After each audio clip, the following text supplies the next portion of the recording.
Parar com essa balbúrdia.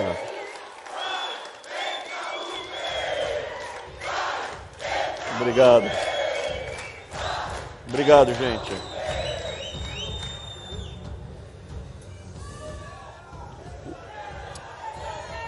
Eu queria... Então, esse é um dos temas que eu ia comentar aqui da palestra. Esse é um dos temas. Primeiro, falar o seguinte: eu concordo, conheço o Duda bastante, o Eduardo Bolsonaro, há algum tempo já. Agradeço. Eu fico impressionado com o trabalho que ele está fazendo. Aqui dentro é um guerreiro, mas esse trabalho de costurar a base, as estruturas, para a gente ganhar essa batalha, eu já vou falar da exoneração, calma. É muito importante.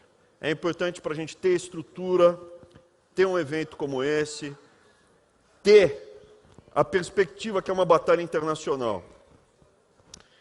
Dentro desse trabalho, a gente tem que ter também a perspectiva histórica, porque tem eleição daqui a 3 anos e depois tem outra. A gente tem que ter uma estratégia de longo prazo para ganhar essa batalha. Tem o Duda, mas a gente tem todas as estruturas aqui, tem um monte de políticos jovens. Então esse é o tema que eu queria trazer aqui para vocês. Porque a gente abordou vários assuntos. A gente abordou a questão das armas, que tiraram o direito da gente se defender. Relativizaram a propriedade privada. Nos esportes, relativizaram, acabaram com a divisão entre homem e mulher. Tem a questão das barbaridades do livro didático. Quanto à exoneração, eu queria só dar uma pequena amostra do que foi feito desde o Fernando Henrique. O que foi feito não começou com o PT, começou com o Fernando Henrique.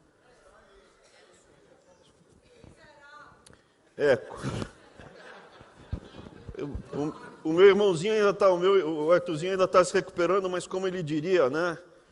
Você não morre de AIDS, você morre de tuberculose.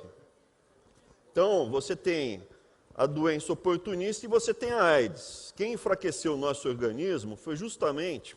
Ninguém começa no crack, você começa na maconha. Quem abriu a porta para o Lula entrar foi o Fernando Henrique. E esse trabalho está sendo feito há muito tempo. Exonera, exonera! Pega o livro didático, que maravilha!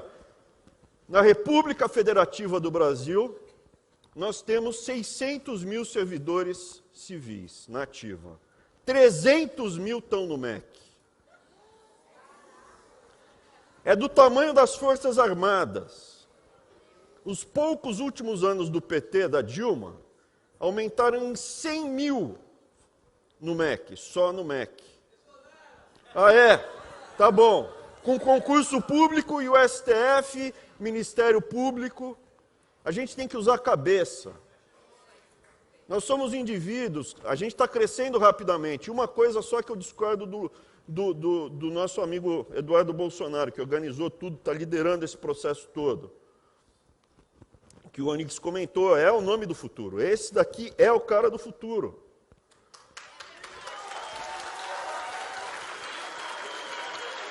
Mas eu não concordo com ele com uma coisa. É um mitinho, ele é um mitinho.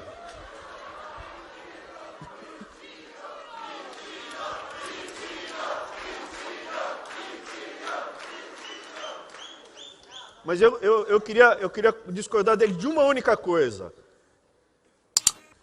O movimento conservador chato é da vovozinha, cara. A gente é muito mais engraçado que a petelhada.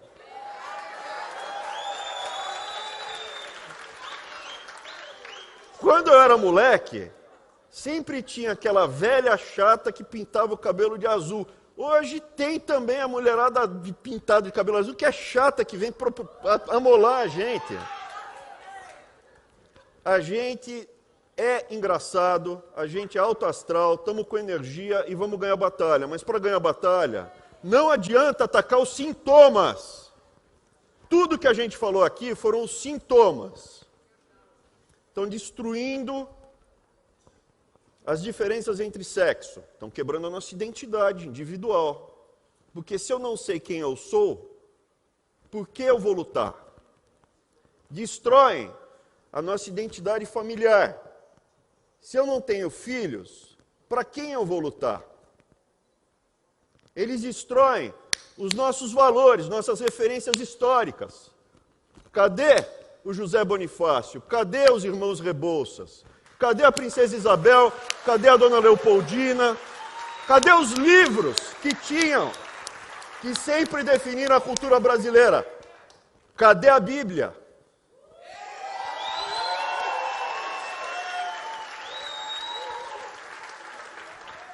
Essa destruição, enfraquecimento, não é por acaso. Direito à defesa, ter arma, propriedade privada, tudo isso são sintomas de um ataque maior. Por que a gente está aqui? A gente está lutando aqui pelo quê? É a nossa liberdade. Então vou começar a apresentação.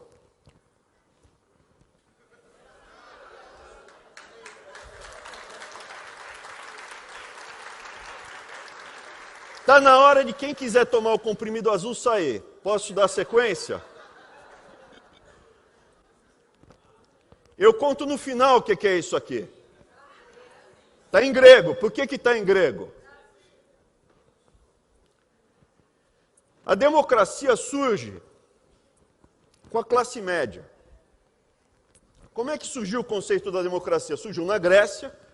Atenas era uma sociedade oligárquica. E você tem um negócio chamado revolução hoplita. É uma revolução. O que nós estamos fazendo aqui é uma revolução, assim como teve uma revolução em Atenas. Você tinha um grupo pequeno de nobres ou de oligarcas que tinha dinheiro para comprar cavalo, lança, espada. E quando eles tinham que defender ou brigar, era um grupo pequeno de oligarcas que ia lutar pela cidade. Quando eles venciam, eles ficavam com os espólios. E no tempo de normalidade, quem mandava na cidade eram eles. Atenas passou por uma revolução econômica. A revolução econômica foi o comércio, que permitiu ter artesanato, ter algum trabalho de skill, de desenvolvimento, e com o comércio e com esse artesanato, surgiu uma classe média. Não tinha só grandes proprietários de terra, poucos que podiam comprar armas. Surgiu uma classe média que podia comprar o elmo, o peitoral, uma espada, uma lança e o oplon, porque eles eram hoplitas, que é o escudo. Esse cara, classe média, ele sozinho não era forte. Ele era mais fraco do que um oligarca. Mas ele, junto, era imbatível. A classe média junta, armada, preparada, era imbatível. E se tornou o grupo dominante da Grécia. E essa é a base da democracia. Porque a classe média, ela não está lutando pela liberdade do indivíduo. Eu estou lutando pela liberdade dos meus filhos, mas eu sei que se for só os meus filhos que forem livres, eu não consigo. Eles não conseguem. Eu tenho que lutar pela liberdade minha, dos meus filhos, da minha família e da família do Eduardo e da família de cada um de vocês.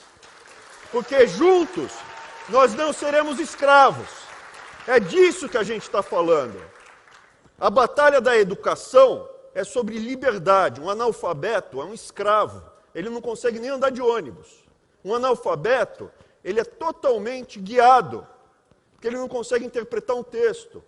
Quem sabe ler e escrever, não vota no PT.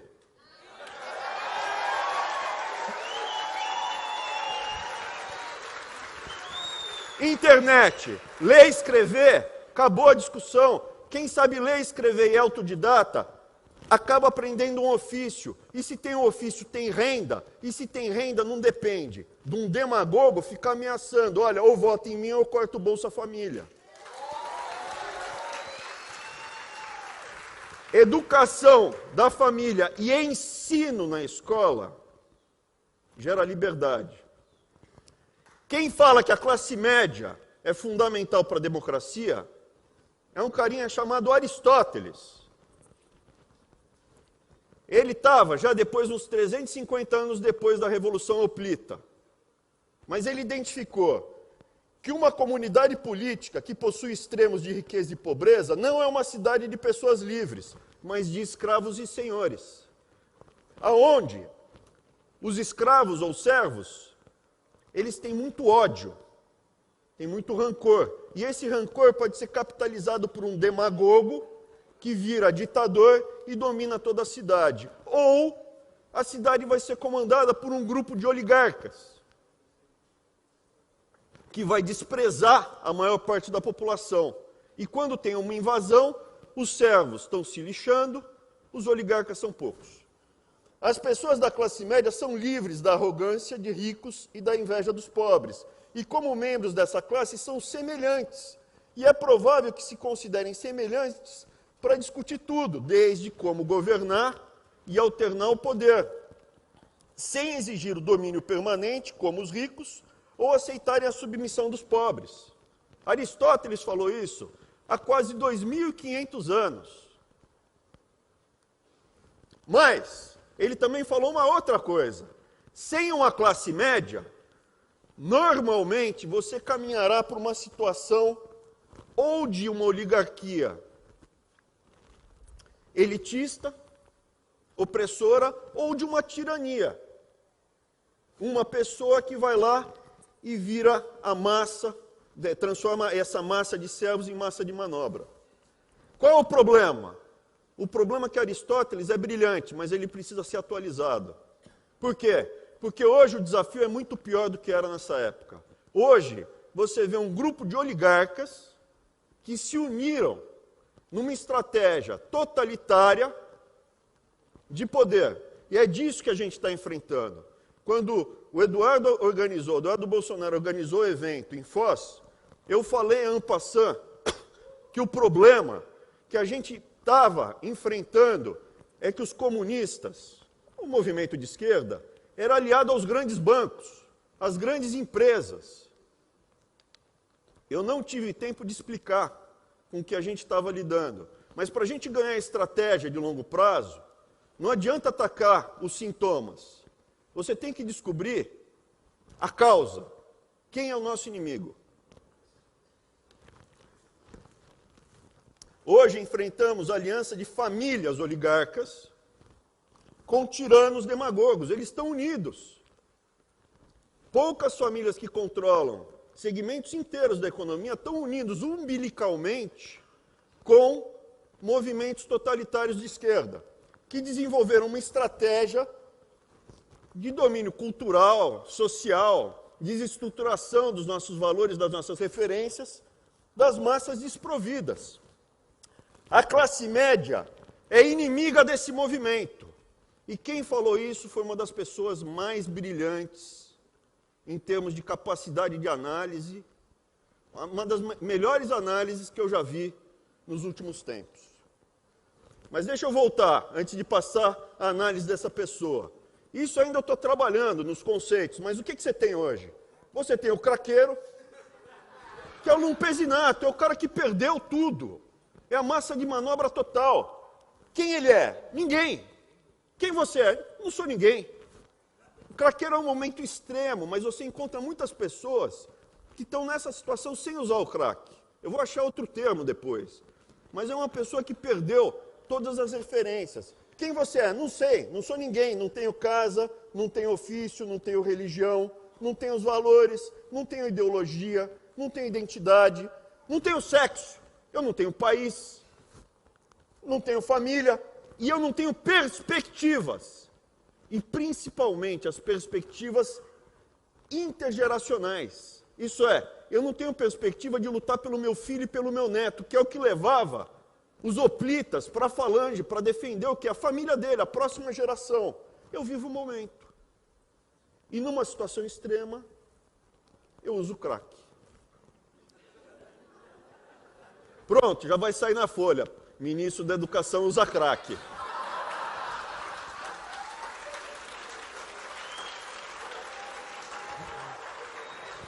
quem é o inimigo? Quem é o inimigo desse movimento? É a família. Porque se você tem uma família, mesmo que você não tenha, mas você tem o potencial de ter, quem você é? Tem alguém na família que tem um ofício. Eu sou um padeiro, eu sou um contador, eu sou um policial, eu sou um marceneiro, eu sou um empresário que tem um negócio assim, assado, frito, cozido. Eu tenho um ofício, eu tenho uma família, eu tenho valores judaico-cristãos no Ocidente. Quero um país melhor e mais seguro para os meus filhos e netos. Esse é o inimigo. Você tem o comunista vocacional. O que é o comunista vocacional? A melhor forma que eu consigo enxergar, eu não sei se é o idiota útil, eu vejo mais como, olha, a forma mais eficiente que eu vi para analisar como o outro lado se comporta é como uma religião sem Deus. Você tem o alto clero, na Idade Média você tinha famílias de papas, e você tem o baixo clero. O baixo clero não tem família, ele está 100% dedicado à causa. Ele tem um ofício, ele tem lá seus 10 mil reais, 15 mil reais, 5 mil reais por mês. Mas ele não tem identidade nem família, ele vive pela causa, ele acredita nisso. Esse é quem tem tração no debate com a gente. E a cabeça da medusa está aqui. É o comunista dinástico, é um oligarca, empresário comunista, por incrível que pareça, é o que a gente lida, é o falso bom moço, é aquele cara que se entope de ganhar dinheiro arrancando o couro do povo e vai lá e fala, não, mas o social. Quem está falando são vocês. E o alto clero. O alto clero, o que é? Você pega, são gerações de grão-vizir comunista. O vovô, o bisavô do cara era, o avô do cara era, o pai do cara é, o cara é e o filhote já está vindo para sugar nosso sangue. Não é piada, não é o João Dória esse. Esse daqui estava lá em outro modelo aqui. Mas se você pegar, tem uma família lá no Rio Grande do Sul que o bisavô era socialista. Tem um monte, mas tem uma lá que o pai está no PT, a filha está no PSOL, e o filhote, que já está lá com seus 30 anos, não sei, você que está falando também. Mas voltando, esses são os inimigos. A classe média é o alvo. E foi muito identificada por uma das melhores análises políticas que eu já vi. Por favor, passa o vídeo. Passa o vídeo. Passa o 5 anos antes do impeachment. Marilena Chauí.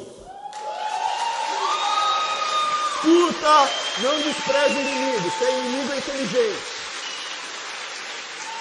Nosso inimigo não é um rato, não é uma formiga. Ele é tão forte ou mais forte que a gente. Eu vou falar num tom que não é o meu, porque eu tô com uma gripe do cão. E se eu falar no meu tom, eu vou... Presta atenção na gesticulação dela. Vou falar numa voz que não é minha compara com e o que me Terceiro Reich, desgosta Alemanha muito, nazista. E é a troca voz a que palavra sobrou. classe média por judeu. E por que eu defendo esse ponto de vista? Não é só por razões teóricas e políticas. É porque eu odeio a classe média. A classe média é o atraso de vida. A classe média é a estupidez. É o que tem de reacionário, conservador, ignorante, petulante, arrogante, terrorista. É uma coisa fora do comum a classe média. Então, eu me recuso a admitir Presta atenção. que os trabalhadores brasileiros, porque eles galgaram direitos, conquistaram direitos, esses direitos foram conquistados por 20 anos de luta, 20 anos de luta, fora os 500 anteriores de luta e desespero, e dizer que essas lutas e essas conquistas fizeram a gente virar classe média de jeito nenhum, de jeito nenhum. A classe média é uma abominação política, porque ela é fascista. Ela é uma abominação ética, porque ela é violenta. E ela é uma abominação cognitiva, porque ela é ignorante. O que você faz com a abominação?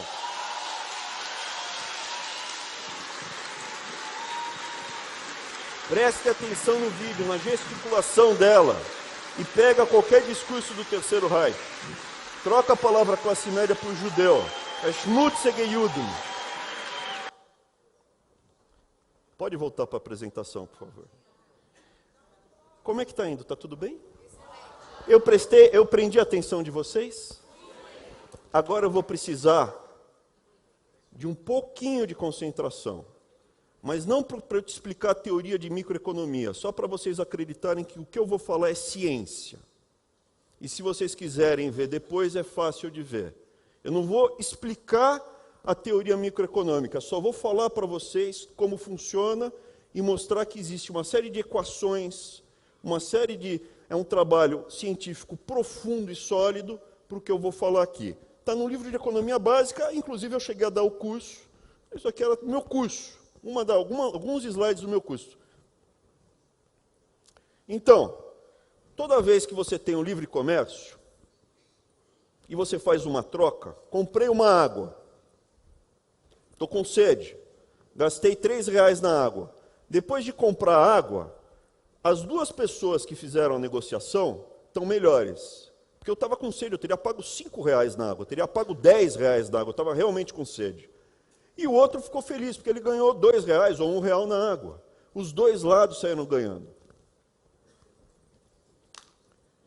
E você tem como medir isso. Eu teria pago R$10 numa água, mas a água me custou 3. Esse espaço chama-se excedente do consumidor, é bem-estar. Eu fiquei feliz. Depois que eu comprei, eu fiquei feliz. Eu estou melhor do que antes. A pessoa que vendeu teve o excedente do produtor. Não é lucro, não chega a ser lucro, é o excedente. Ele tem o excedente do produtor. Aí tem todas só equações para mostrar como se faz as contas, onde você acha o ponto ótimo. Tem um detalhe que chama-se custo marginal. Para eu produzir essa garrafa de água adicional, quanto me custou? Por quê? Porque no livre comércio, o preço praticado é igual ao custo marginal. Isso é, se eu puder produzir uma unidade a mais e ter 1 centavo de lucro, eu vou produzir, para ter 1 centavo a mais de lucro. E se eu tiver prejuízo, eu paro de produzir. Então, quando você tem a concorrência perfeita, você produz, a economia inteira produz até o custo marginal. Custo marginal é igual a preço. Vocês têm que acreditar em mim. Não estou explicando como na minha aula. Na minha aula seria bem mais longa, só para mostrar que eu não estou chutando com os 2 pés e tentando ficar de pé. Aqui já falei da concorrência perfeita, tem os price takers, price offers, como é feita a conta, onde você maximiza o lucro. Aqui você tem o excedente do consumidor, aqui você tem o excedente do produtor. E todo mundo sai ganhando. Como é que é feita a conta? Custo marginal. De novo, excedente do consumidor, excedente do produtor. E aí, dependendo da inclinação da curva, isso é um produto. Aí eu vou falar uma coisa que é interessante. Um produto que é mais fundamental, tipo o meu Liptor, para o colesterol. Eu vou comprar Liptor se ele custar 100, 200 ou 250 a caixa. Por quê? Porque eu preciso do meu Liptor. Agora, o Papa Bolinha da Singer, não. Vocês lembram do Papa Bolinha da Singer? Vocês estão velhos. Tá, esse daqui é para o meu Liptor, o anterior não é tão importante. Por que eu estou falando isso? Porque os monopólios geralmente acontecem em coisas fundamentais. Não é no monopólio do Papa Bolinha da Singer, é só a Singer que produz, que se exploda, ela que fique com o Papa Bolinha. Mas geralmente os monopólios que contam são em coisas que a gente realmente precisa. Vamos falar disso. Existe monopólio, que é quando só um vende, e existe monopsônico, que é quando só um compra. E você já sabe o resultado. Quando só um vende, geralmente essa pessoa arranca o couro. E quando só um compra, ele também arranca o couro. Aí o que acontece? Eu vou mostrar como é feito esse processo de arrancação de couro. Não, você sabe como é na física, você já sentiu isso, eu vou mostrar graficamente.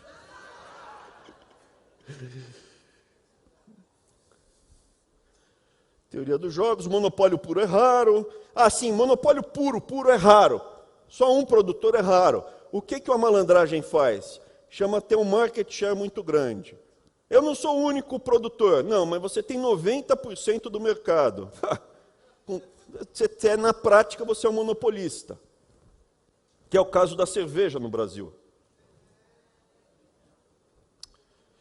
E aí vem o termo. Vocês lembram que eu falei na concorrência perfeita, preço igual a custo marginal? Pois é, no monopólio, ou quando você consegue se diferenciar com uma marca, por exemplo, então relógio. Relógio pode ser de R$20 até, sei lá, R$100.000. Você tem um markup. Você consegue agregar valor e pegar o excedente do consumidor. Chama markup. Que é a diferença entre o preço praticado e o custo marginal. Não precisa entender, é só acreditar em mim que estão arrancando couro de você. Ah, já peguei. Aluno meu de esquerda que não estudou na prova fala assim, professor, é mais-valia, que no Capital, o Karl Marx falava do mais-valia, que era o processo e tal. Falou, não, mas mais-valia não existe, não tem uma equação mostrando mais-valia. Mais-valia é a religião deles lá. Não tem estudo científico que comprova que mais-valia existe. Mais-valia não existe, mais-valia é você ter estudado mais, era o que eu respondia.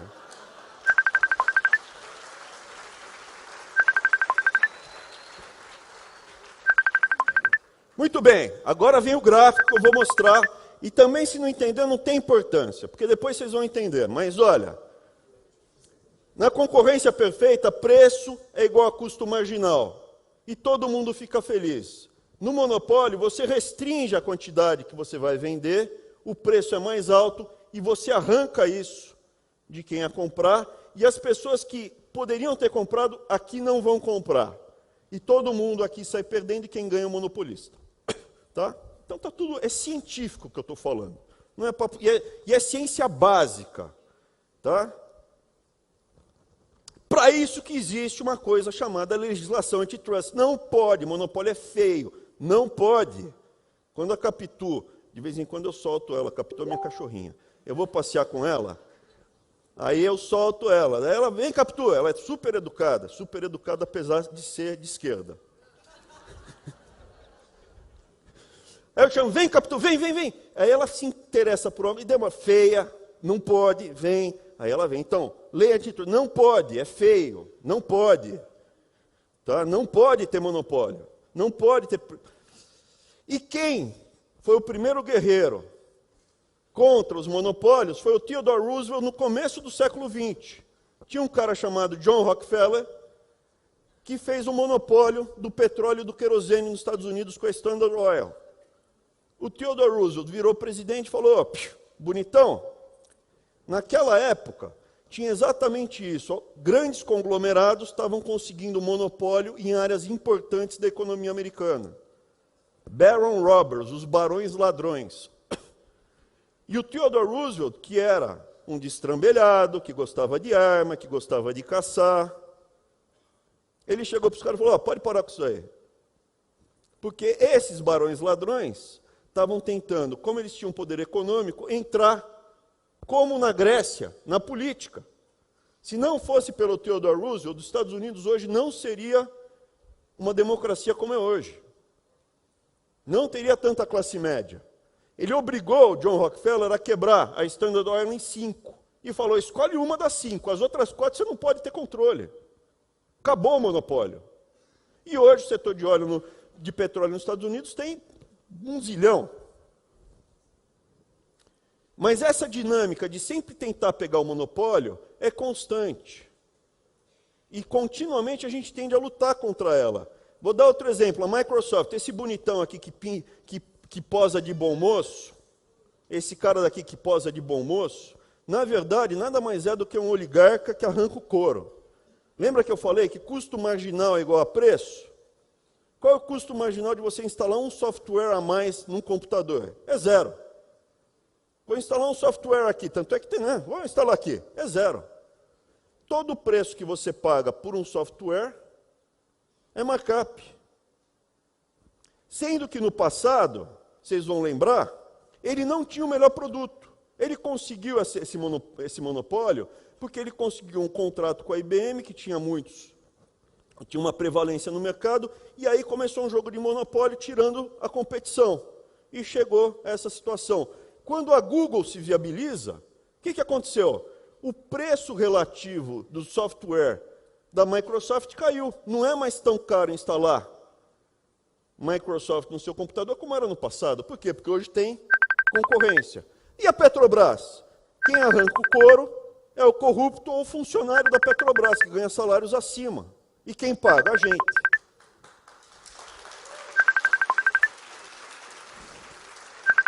O que aconteceu no Brasil? Desde o Fernando Henrique está acontecendo isso. Tem o CAD, que é a agência antitrust. Continuamente a gente vê monopólios e oligopólios sendo criados. Cerveja, bife, frango, papel e celulose, banco. Aonde você olha, setores e setores da economia se monopolizaram ou se oligopolizaram. Os campeões nacionais são o último capítulo desse desenho. Isso feito com o nosso dinheiro, porque tem incentivo fiscal, feito com juros através de BNDES, Banco do Brasil Caixa, fundos de pensão e olhos cegos e ouvidos moucos do CAD. Foi a única vez que isso aconteceu no mundo? Não. Foi a primeira vez que um partido com aspirações totalitárias chegou para algumas famílias de grandes empresários e falou: vamos conversar? Não. Já aconteceu isso antes. A gente não está vivendo uma economia soviética. A gente, não estou falando que tem forno crematório no Brasil, não estou falando que eles são nazistas. A dinâmica econômica é semelhante ao que aconteceu na Alemanha do Terceiro Reich. Alguns empresários de famílias alemãs começaram a se aproximar do Partido Nacional Socialista, deram dinheiro para o Hitler, começaram a ter uma relação incestuosa com o Partido Nazista, e quando o Partido Nazista chegou ao poder, Estado, partido e grandes conglomerados fizeram uma grande festa. Contratos, dinheiro, mão de obra, tudo num grande ciclo. Reich, Allianz, Bayer, ThyssenKrupp, BASF, Siemens, Mercedes-Benz, pode escolher. Todo mundo teve uma boquinha, uma tetinha. Até o Hugo Boss. O Hugo Boss fez o uniforme da SS e o uniforme da SA. Você vê, a inspiração do perfume, será que veio de algum lugar? Ou a Bayer. Opa, voltou. Ou a Bayer, se a Bayer é bom. A Bayer hoje é boa, não tem problema nenhum, eu uso aspirina. Mas a Bayer fazia da aspirina ao Zyklon B. A Bayer não. A Farben, a IG Farben. Por quê? Porque a Alemanha hoje é uma democracia. O que eles fizeram? Quebraram essas empresas. A IG Farben foi quebrada em 3 empresas. Verdade que o Fritz Mir, que tocava as operações de Auschwitz, ele se tornou presidente da Bayer depois da guerra. Mas a Bayer parou de fazer esse jogo de tentar influenciar a política, dinheiro, contratos para o partido e suprimir a classe média. Eu poderia passar vários vídeos que mostram o Hitler falando para você entregar a sua identidade. Você não tem que pensar como indivíduo. Você tem que se entregar para o partido, pensar no coletivo, no todo. Mas eu vou continuar aqui, porque senão também, né, o objetivo é só passar uma pequena amostra do que... Deixa para o próximo ano. Pode ser, Duda? Você me chama para o próximo ano? Beleza, obrigado. A Alemanha enfrentou o problema. Esse cara daqui é o Porsche, que inventou o Fusca. Eles controlam uma série de empresas, desde a Porsche até a Volkswagen, Fiat, um monte. Mas eles não se metem mais num jogo totalitário. BMW. Essa daqui é a família Goebbels. No bunker, ele dá cianureto para todas essas crianças de branco e esses dois se matam. Esse daqui é o enteado do Goebbels, era filho do primeiro casamento dela. Ele escapou, ele não estava no bunker. Ele fundou, a família dele, né, o que originou são os donos atuais da BMW, da Mini e do Rolls-Royce. Mas não se metem mais no jogo totalitário na Alemanha. A Alemanha hoje é uma democracia, está livre desse cancro. Qual o problema? O problema onde não teve essa crise tão grande, essa lição tão grande, algumas empresas e conglomerados e famílias não aprenderam essa lição. E a classe média também não aprendeu a lição. Estados Unidos, 30 de outubro de 1939, pouco antes de começar, véspera da Segunda Guerra, no meio de Manhattan, desfile com as bandeiras americanas, todo mundo batendo palma. Opa! Tem uma coisinha aqui na frente. O que é? Sempre houve jogo totalitário no mundo inteiro. A gente está vivendo uma reinterpretação desse jogo totalitário, que se aliou ao movimento marxista cultural, e essa é a causa do problema. A gente pode ficar atacando os efeitos. Ah, estão falando mal da Bíblia. Ah, estão falando que todo mundo nasce igual, com sexo, depois a gente escolhe o que vai ser quando crescer, né, de sexo. Né? Eu posso dar vários exemplos. Esse Thomas Watson era o representante da IBM na Europa.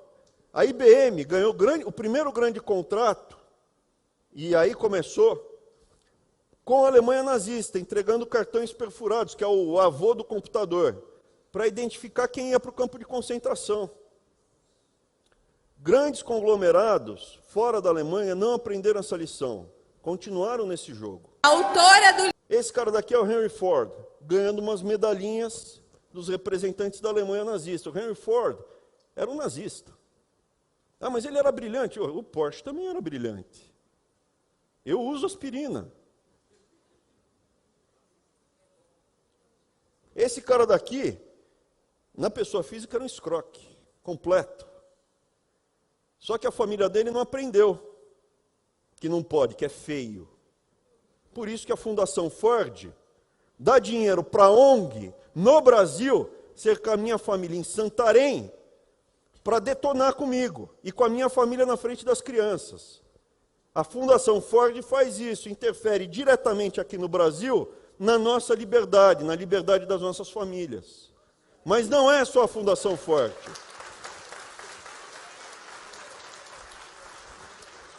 A Lava Jato mostrou a ponta do iceberg dessas famílias. A pontinha do iceberg. São famílias de empreiteiros. A Odebrecht foi para a cadeia. Mas tem mais família de empreiteiros tradicionais. 3, 4, 5, 10 gerações parasitando o Brasil. São parasitas. Frigorífico. Banqueiro. Político. São famílias na área jurídica que há gerações têm o controle de segmentos inteiros do Brasil. Só que isso se intensificou nos últimos 25, 30 anos.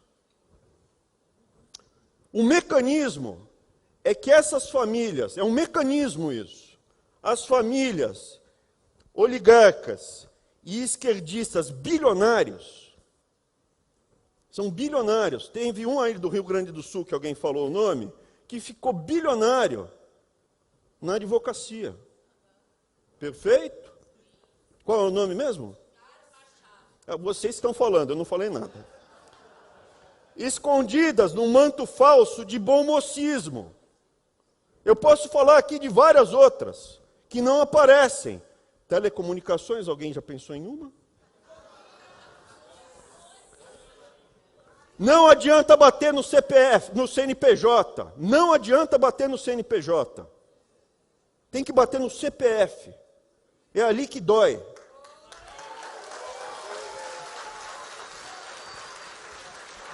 E aí, vocês chegam e falam assim, exonera, exonera. Nós somos indivíduos com nosso CPF. Vocês têm que entender o tamanho da montanha que a gente tem que escalar todo dia. E vocês ajudam muito. Sem vocês, a gente não tinha a menor chance. Eu era um de vocês na Paulista.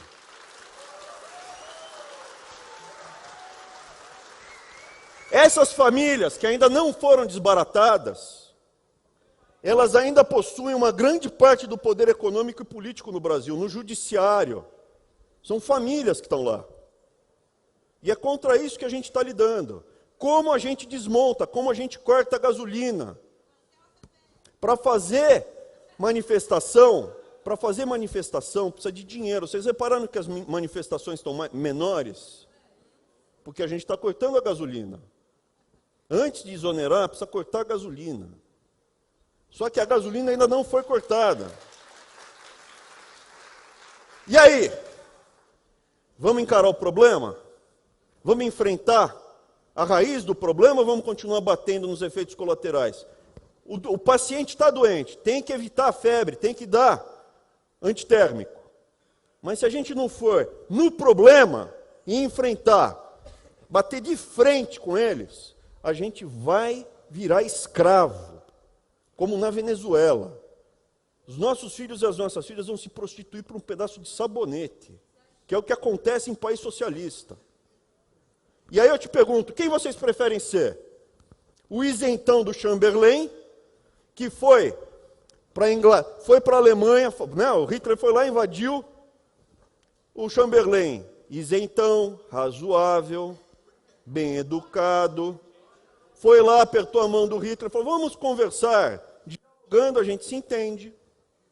Entregou a Tchecoslováquia para o Hitler, voltou com apertou a mão do Hitler, voltou com um pedaço de papel e falou, paz no nosso tempo, fiquem tranquilos.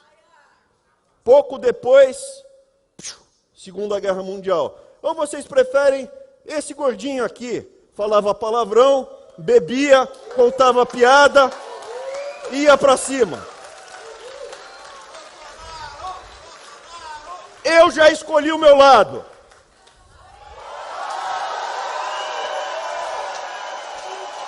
Obrigado, Duda. Obrigado. Terminou.